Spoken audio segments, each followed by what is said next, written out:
Hello, this is just a short video to show off some of the video and sound things that I've been doing recently on the C20K motherboard.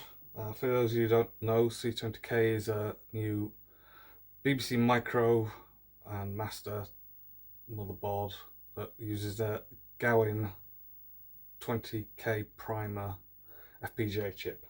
There's more details about that on the startup thread, which is linked in the stuff below. So, first thing you might notice is the shitty wooden box that it's mounted on. I made that because I got sick of everything skittering around on my desk. The final thing, the keyboard should mount on top of the motherboard on some standoffs, but for now I keep needing to get all the chips to probe things and attach test leads and all that kind of stuff, so I just made this out of some bits of wood I found lying about the garden. I've been messing about with the video and I got the White Light and Frogger games working in the PAL modes and RGB modes, so you can look at Frogger and Tricky. Tricky's Frogger. The problem before that I had with these was the timing was all over the place and they kept scrolling and crashing and going all over the shop.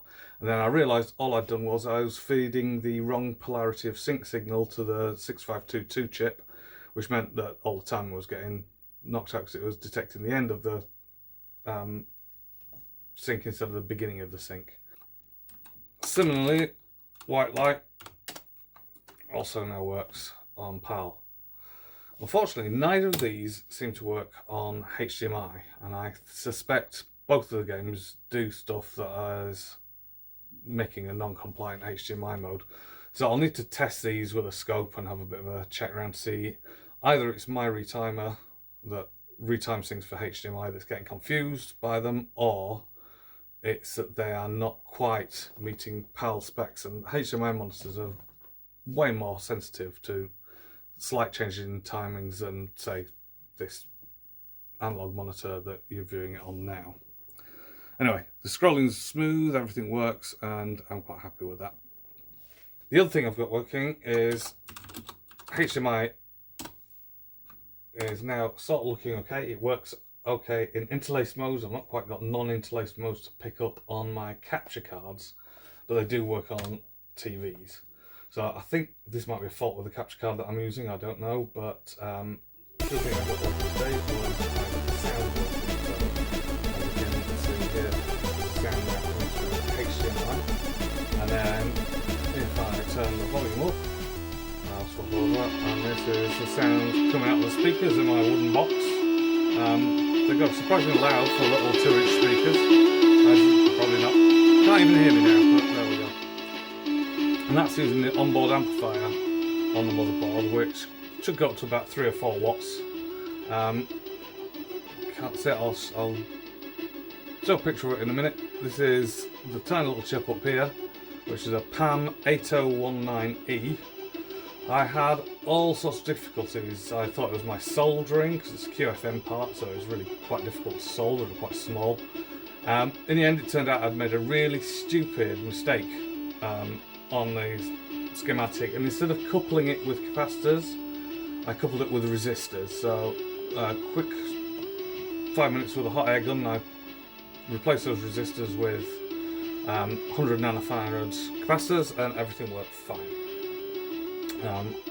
As you can hear, the sound out the speakers and out the HDMI is pretty good.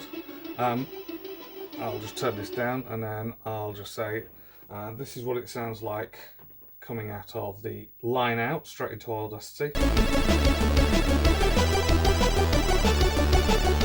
which I think sounds okay. Here it is sort of silently playing whilst I press the brake key, so you can hear in the background a bit of a whine. Now I've got pretty terrible hearing because I'm old. I measured it and it looks to be about a 7,000 hertz square wave-ish. So I'm not sure, there's something, it's picking something up somewhere, so I don't know if it's a ground loop or if it's a mistake on the motherboard, but I can also hear, if I turn the sound right up from the speakers, I can hear something coming out of the speakers. This is again the sound coming out of the headphone jack, so there's a headphone jack as well here. If you plug headphones in, it turns off the speakers. And again, this is it playing some silence and me pressing brake.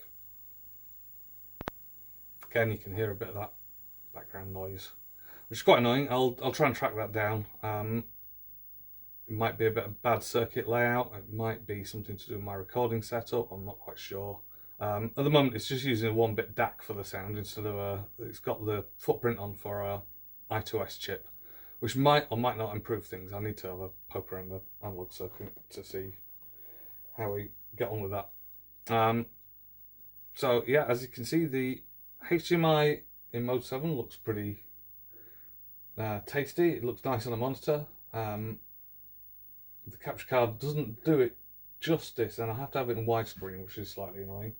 But apart from that, I think things are progressing quite well. I'm still having trouble with GoWin tools giving me duff builds every now and again, which I've not quite tracked down, although they're better than they were now. I've tinkered a bit with the HDL, but I'll keep posting more updates on the startup footage. Anyway, thanks for looking.